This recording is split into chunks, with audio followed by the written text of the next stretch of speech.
Hello bachcho, let's see this question. This question says, among the following, the maximum number of compounds having covalent nature is aluminium trifluoride, boron trifluoride, boron tribromide, aluminium trichloride, aluminium tribromide, aluminium sulfate, and aluminium nitrate.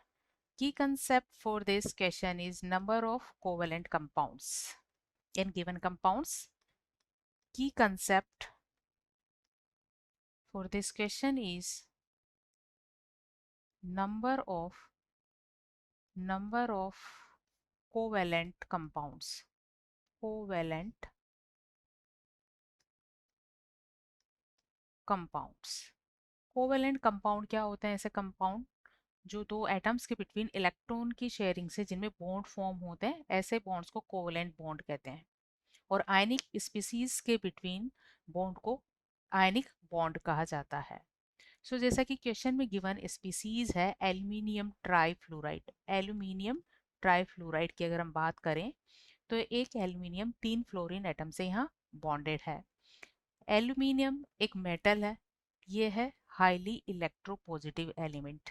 ये एक highly electropositive element है, electro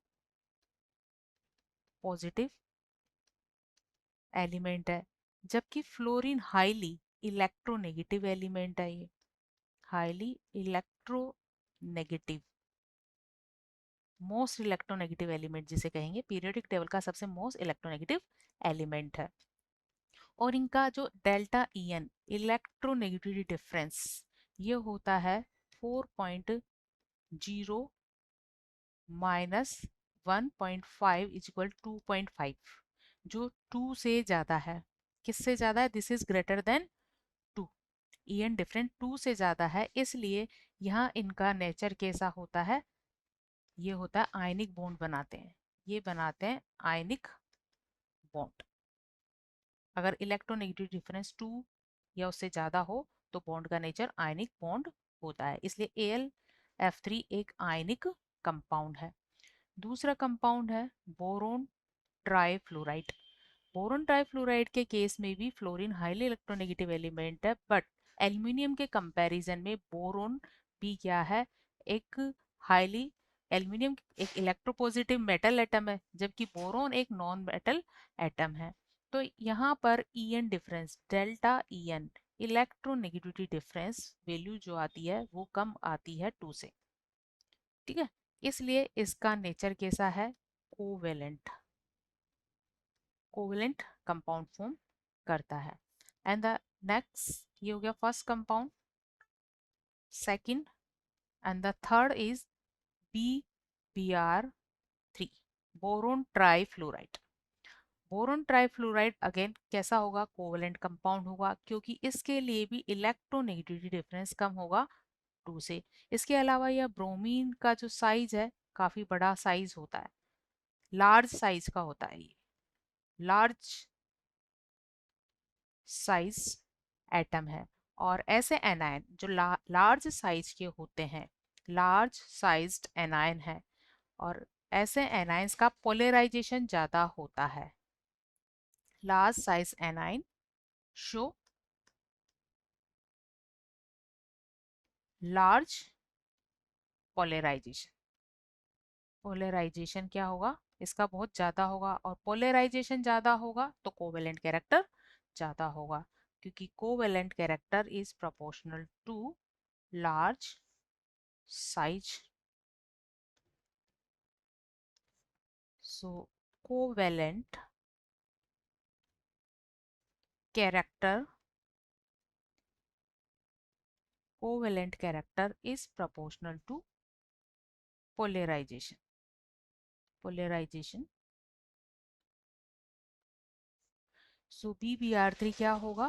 covalent compound होगा, covalent compound. And the next one is AlCl3।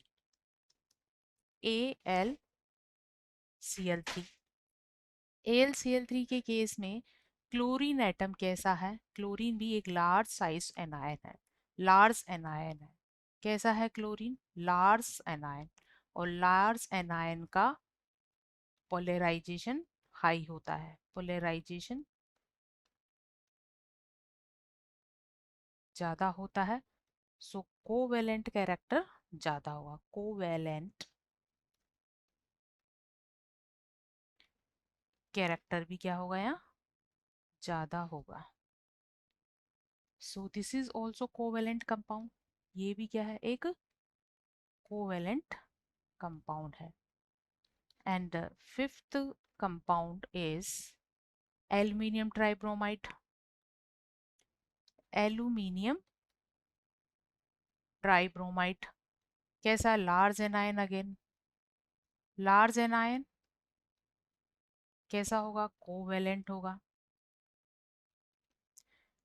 And the six is aluminium sulphate, and next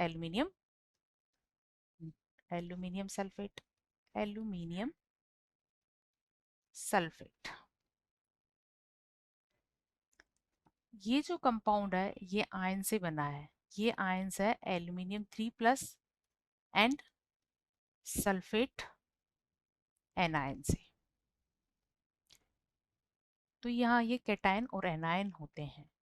और क्योंकि sulphate ion non metals का anion है, this is non metal anion, non metal